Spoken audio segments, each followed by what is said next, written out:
her bewildered. "You went willingly?" Dorothy's expression conveyed a strange mixture of shame and pride. "I loved him." "Was it one of the village boys?" Nell felt queasy. Had someone they knew taken advantage of Dorothy? It seemed the most obvious answer, yet Dorothy had always scorned Mearsall's lads as yokels. A grunt that might have been a dismissive laugh. "Don't be silly." "Then who?"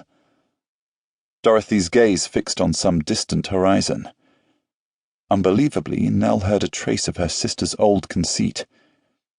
"A great gentleman. A man who could give me everything I wanted." "Everything except a wedding ring," Nell said sharply, unable to reconcile Dorothy's boasting with this pain and disgrace. Tears filled Dorothy's eyes. "I knew you and Papa would scold. That's why I said I'd been forced."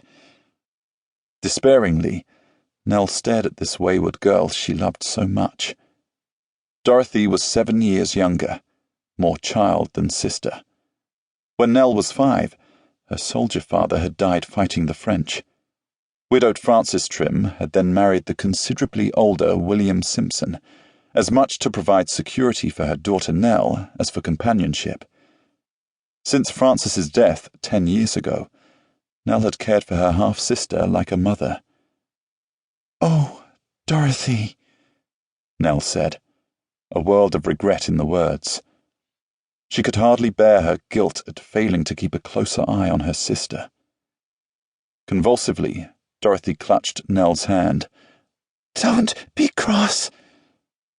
"I'm cross with the man who did this to you." That was an understatement. She'd like to see the wretch hanged.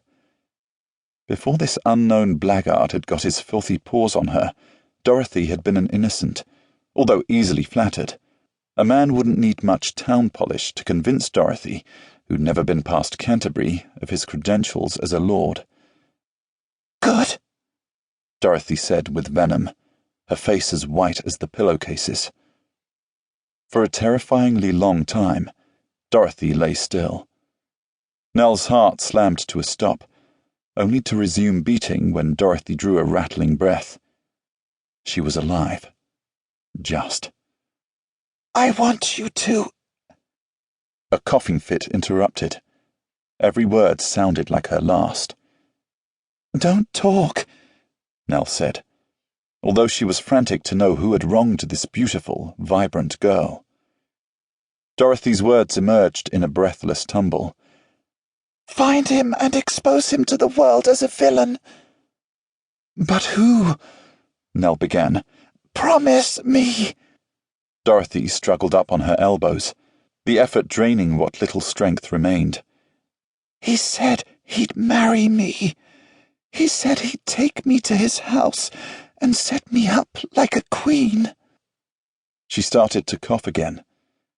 Nell released her and poured some water, but drinking only made Dorothy choke. "Rest now." Petulantly, Dorothy struck away the glass, spilling water on the sheets. "When I told him about the baby, he laughed, and called me a brainless slut." Nell winced at the language, even as her anger focused on this devil. "I'm so sorry." "He has a book." Dorothy closed her eyes, gathering herself. This time, Nell didn't interrupt. For the peace of her soul, Dorothy needed to speak. "A diary of his seductions, girl after girl, all set out neatly as stories in a newspaper."